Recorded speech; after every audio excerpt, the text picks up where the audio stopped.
لیکن وہ غلط کرے گا وہ غلط لیکن اس نے یہ غلط کام کیے، ہمیں اس پر شک ہے، ہم نے اس پر چارج شیٹ لگائی ہے، وہ اپنی صفائی دے اور نہ دے سکے تو ہم نے جو چارج شیٹ عوام کے سامنے لے کر آئے ہیں ہم اس کے مطابق فیصلہ کریں گے سزا کا، اور ہم سزا دیں گے اپنے ہی جرنیل کو. ٹھیک ہے.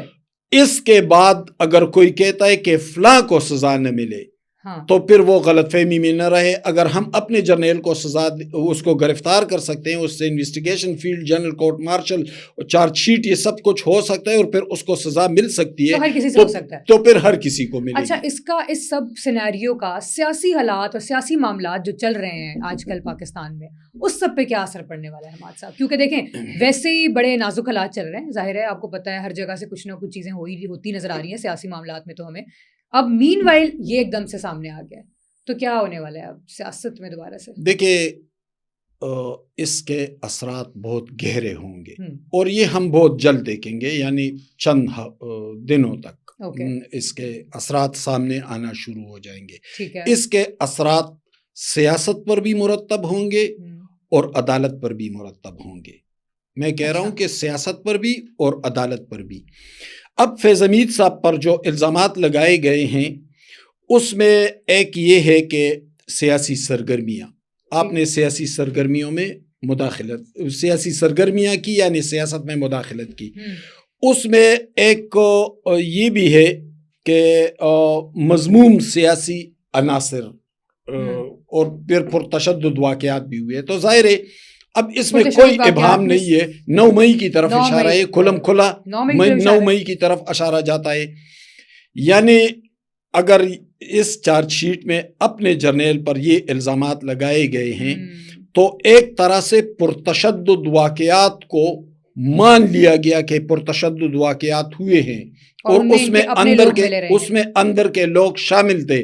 ہمارے اپنے لوگ، گو کہ اس وقت فیض حمید صاحب ریٹائرڈ ہو چکے تھے لیکن 2 سال تک تو پابندی ہوتی ہے نا، انہوں نے اس پابندی کا لحاظ نہیں کیا، انہوں نے وہ ڈائریکٹ ان معاملات میں. اور دیکھیں اگر فوج یہ الزامات لگا رہی ہے تو وہ ایسے ہوا میں بات نہیں کریں گے، ان کے پاس تمام ایویڈنسز موجود ہوں گے، ان کے پاس ملٹری انٹیلیجنس ہے، ان کے پاس ISI ہے، ان کے پاس بڑی بڑی ایجنسیز ہیں، اور وہ تمام شہادتیں اور تمام ایویڈنسز اور ثبوتیں اکٹھے پروف کے ساتھ اکٹھے کر کے یہ الزامات لگا رہے ہیں. تو یہ الزامات ایسے مفت میں نہیں لگائے جا رہے ہیں، یہ الزامات مطلب ہے پراپر پروسیس کے ساتھ اور ان سب چیزوں کے ساتھ لگائے گئے ہیں. ٹھیک ہو گیا. اور اس کے علاوہ چلیں آپ نے 2 تو بتایا کہ ایک سیاسی اور پھر اس کے علاوہ 9 مئی والا، اور کون کون سے الزام ہیں جو لگائے گئے ہیں؟ اچھا، آفیشل سیکرٹ ایکٹ. ٹھیک ہے. تو مطلب ہے جو ان کی ذمہ داریاں تھی جس کا انہوں نے حلف اٹھایا تھا، تو کیا انہوں نے اس ذمہ داریوں سے روگردانی کی اور کہاں پر کی؟ یہ ایک بہت خطرناک حوالے سے یہ سوال ہے. اچھا، یہ سلسلہ دراز ہوگا. اس میں یہ بھی ہے کہ بعض افراد کو نقصان پہنچایا. اس میں وہ جو چارج شیٹ لگی ہے نا، اس میں ایک الزام یہ بھی ہے. بعض افراد کون تھے؟ بعض افراد پہلے تو اس ملک کے منتخب وزیر اعظم نواز شریف تھے، ان کو نقصان پہنچایا. ان کا نام نہیں لیا ہے، بعض افراد کو.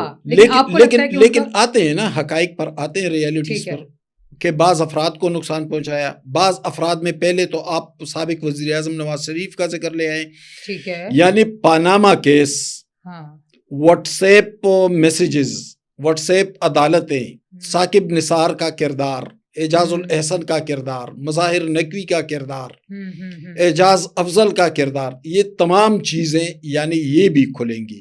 یعنی یہ کوئی ایسی چھوٹی بات نہیں ہے کہ بعض افراد کو نقصان پہنچایا. آپ پاناما سے لے کر وزیر اعظم کو جیل میں ڈالنے تک سے لے کر ٹاپ سٹی تک آ جائے، اور ٹاپ سٹی کا کیس کورٹ میں بھی ہے کہ وہ زمین پر قبضہ کون کر رہا تھا. ٹاپ سٹی کا مالک جو تھا معیز خان، اس نے عدالت میں کیا کہا تھا، اس نے کیس کیا تھا، اس نے میڈیا کے سامنے بھی کہا کہ مجھے میرے فادر ان لا کو اور میرے خاندان کے لوگوں کو اٹھایا گیا, ہم پر تشدد کیا گیا. تشدد کس لیے کیا گیا کہ ٹاپ سٹی کی زمین کس کو دی جائے. تو یہ جو بعض افراد کو نقصان کے حوالے سے بات ہو رہی ہے تو ان میں وہ بھی آتے ہیں, ان میں سابق وزیر اعظم نواز شریف بھی آتے ہیں, اس میں بہت سارے لوگوں کے نام آئیں گے, لیکن ان ناموں کے ساتھ کچھ عدالتی معاملات بھی کھلیں گے. جو کچھ ہوا تھا عدالتوں میں پھر وہ چیزیں بھی اس کے ساتھ ایکسپوز ہونے. ٹھیک ہے. اور جو جنرل فیض حمید کے ساتھ ہونے والا ہے, جو بھی آپ نے کہا نا کہ یہ سارے الزام ہیں اور ظاہر ایکسپوز ہوگا اور ان سب چیزوں کا جو ہے وہ سامنے کھلے گا, سب کچھ جب کھلے گا تو آپ کو کیا لگتا ہے کہ کیا کنیکشن بنے گا پھر عمران خان کے ساتھ, یا کون سے لوگ ہیں, کن لوگوں کے ساتھ کنیکشن نکلیں گے پھر فیض حمید صاحب کے؟ اچھا ملیحہ تھوڑا سا اس پہ بھی بات کر لیں. اس میں ایک الزام یہ بھی ہے کہ ریاست ابھی تک آپ الزاموں سے آگے نہیں نکل رہے, میں وہ دراصل امپورٹنٹ ہے اس لیے تھوڑا سا دیکھیں. ریاست کے تحفظ اور مفادات کو نقصان پہنچایا, یہ بہت اہم ہے. یعنی سرینا ہوٹل میں چائے کا کپ کس نے اٹھایا تھا, کابل کے سرینا ہوٹل میں طالبان کیسے داخل ہوئے تھے اور پھر سے تشدد کی لہر اٹھی تھی. بارڈر پر 32 چوکیاں تھی, اسے کس نے کم کر کے 15 پر لے کے آیا تھا. یہ بہت اہم سوال ہے. ریاست کا تحفظ اور مفادات, یہ آپ خود ریاست کے محافظ ہوتے ہوئے یہ بہت خطرناک انڈیکیشن ہے ان کوسچنز میں. اور آپ نے سوال پوچھا عمران خان کے حوالے سے, تو اس میں یہ بھی ہے نا, مذموم سیاسی عناصر کے ساتھ مل کر تشدد کے واقعات کیے, وہی جو 9 مئی کا واقعہ ہے نا, تو وہ کس طرف اشارہ جاتا ہے؟ یعنی نواز شریف نے کون سا تشدد کیا ہے, مولانا فضل الرحمان نے, آصف زرداری نے, ایمن ولی نے کون سا تشدد کیا ہے؟ گرفتار کیا گیا تب بہت اوپنلی کہا گیا تھا کہ اس سلسلے میں گرفتاری اور کیا لفظ استعمال ہوئے, مذموم سیاسی عناصر. تو ایک طرح سے عمران خان کو ان کے ساتھ جوڑا گیا ہے. اور کس کس کو جوڑا جا رہا ہے ان کے ساتھ؟ تو اس وقت ظاہر ہے دوسرے سیاستدانوں نے کچھ ایسا کیا نہیں ہے نا. اچھا. آپ مطلب ہے آپ مولانا فضل الرحمان سے اختلاف بھی کریں, لیکن آپ یہ تو نہیں کہہ سکتے کہ مولانا فضل الرحمان نے انسٹالیشن پہ حملے کیے, سرکاری املاک پہ, فوج پہ حملے کیے, چھاونیوں پر اس نے کور کمانڈر ہاؤس کو جلایا, اس نے ISI کے دفاع. آپ یہ الزام تو نہیں لگا سکتے, یہ نواز شریف پر نہیں لگا سکتے, بلاول بھٹو پر نہیں لگا سکتے, ایمن ولی پر نہیں لگا سکتے, یہ تو آپ محمود خان اچکزئی پر نہیں لگا, کسی پر نہیں لگا سکتے. یہ الزام تو بالکل ہمارے سامنے ہے, واضح شکل میں ہمارے سامنے ہے. اور الزام کس پر ہے؟ الزام عمران خان اور ان کی جماعت پر ہے. مذموم سیاسی عناصر کا جو استعمال ہوا ہے, ٹرم استعمال ہوا ہے, تو یہ سیدھا سادہ عمران خان کی طرف جاتا ہے. اور جب اب ہم اس چارج شیٹ کو دیکھتے ہیں تو اس چارج شیٹ کے عقب میں عمران خان ایک ملزم کی حیثیت سے نظر آتا ہے. میں آپ سے یہ پوچھنے لگی تھی, اب عمران خان صاحب کے ساتھ کیا ہوگا؟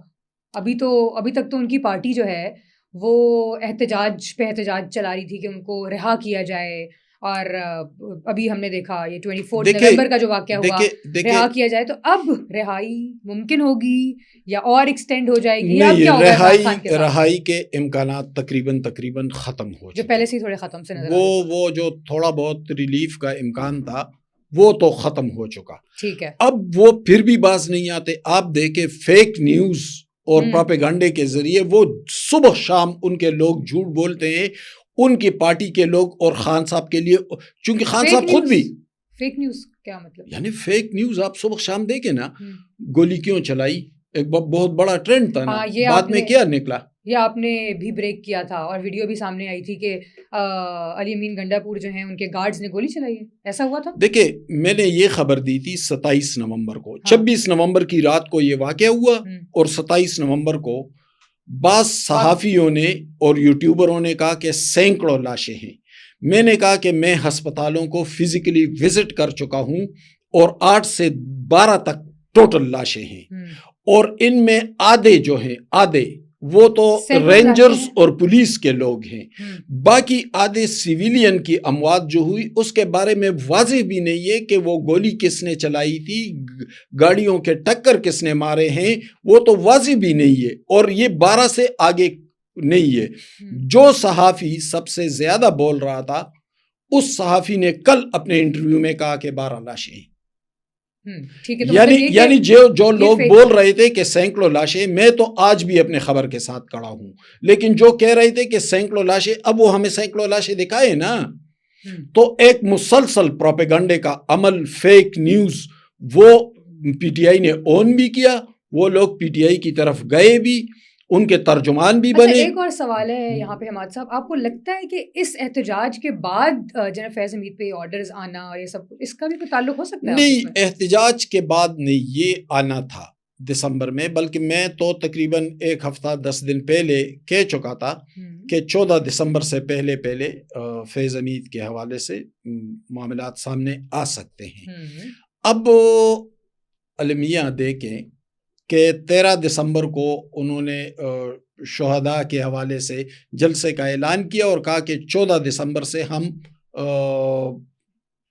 سول نافرمانی کی تحریک شروع کریں گے۔ اس کو چینج کر لیا، کل کہتے ہیں کہ 15 دسمبر کو ہم شہداء کے حوالے سے تعزیتی جلسہ کریں گے، تو مطلب ہے 16 دسمبر سے سول نافرمانی۔ اب ان حالات میں وہ سول نافرمانی کیا چلائیں گے؟ اور سول نافرمانی پر تو ان کی اپنی پارٹی ان کے شدید خلاف ہے، بلکہ کل پی ٹی آئی کے کچھ رہنماؤں کا ایک اجلاس ہوا ہے جو میرے انفارمیشن ہے، تو وہاں عمران خان پر کھل کر تنقید ہوئی ہے اور کہا ہے کہ بھائی جس طرح الطاف حسین کرتا رہا، اپنے لوگوں کو بلیک میل کرتا رہا، کہتے ہیں کہ ہماری بھی تو وہ حالت ہو گئی ہے، کہتے ہیں لوگوں کو بلیک میل کیا جائے، ہاں کہتے ہیں کہ ہمیں کبھی کہتا ہے کہ احتجاج کے لیے نکلے، کبھی ہم سے 9 مئی کروایا جا رہا ہے، کبھی احتجاج بلو ایریا میں اور ڈی چوک میں لایا جا رہا ہے، ریڈ زون میں لایا جا رہا ہے، تو کہتے ہیں کہ بس ہم اس سے تنگ آ گئے ہیں اور سول نافرمانی کی تحریک کی کال ہم دیں گے تو یہاں تو 50% لوگ جو ہیں ان کے ذرائع آمدن جو ہیں وہ یہ تو چلے ساری چیزیں ہیں ہی ہیں، لیکن مجھے یہ بتائیں حماد صاحب، یہ سارے لوگوں کا خلاف ہو جانا، اپنی ہی پارٹی کے خلاف ہو جانا، اپنے ہی لیڈرز کے خلاف ہو جانا، یہ سب عمران خان صاحب تو اندر بیٹھے، ان کو کیا پتا ہوگا کیا چل رہا ہے، تو ان کے اوپر کیا اثرات ہوں گے اس سب چیزوں کے؟ دیکھیں، عمران خان کی ایک مقبولیت تو ہے، لیکن اس کو بھی دیکھنا چاہیے کہ وہ مقبولیت بڑھ رہی ہے یا سکڑ رہی ہے۔ اور دیکھیں وہ مقبولیت جو ہے نا، اس نے اپنے کریڈیبلٹی کو بہت خراب کیا ہے، یعنی ان کے جو کارکن ہیں ان سے آپ گفتگو کریں تو وہ کس طرح کا گفتگو کرتے ہیں، گالم گلوچ کے علاوہ ان کے پاس نہ سیاسی گفتگو ہے، تو مطلب یہ کہ ان کی جو مقبولیت ہے وہ کم اور ختم ہوتی نظر آ رہی ہے؟ ان کی مقبولیت تو فی الحال تو پختونخوا تک سکڑ گئی ہے نا، یعنی پنجاب سے کون نکلا ان جلسوں میں؟ ڈی چوک میں کون آیا، پنڈی میں کون آیا، سنگجانی میں کون آیا، لاہور جلسے میں کون آیا؟ پنجاب سے تو کچھ بھی دکھائی نہیں دیتا، بلکہ پنجاب کی جو لیڈرشپ ہے وہ سارے جا کر پشاور بیٹھ گئے ہیں۔ ٹھیک ہے، چلیں بہت شکریہ حماد صاحب، آپ کے وقت کا، ہمارے پوڈ کاسٹ کا وقت اصل میں ختم ہوا ہے، سو انشاءاللہ باقی اب آگے دیکھتے ہیں کہ کیا ہونے والا ہے ان سب سیناریوز کو، پھر انشاءاللہ ہم نیکسٹ پوڈ کاسٹ میں ضرور ڈسکس کریں گے۔ فی الحال وقت ختم ہوا ہے، مجھے اجازت دیجیے، اللہ حافظ۔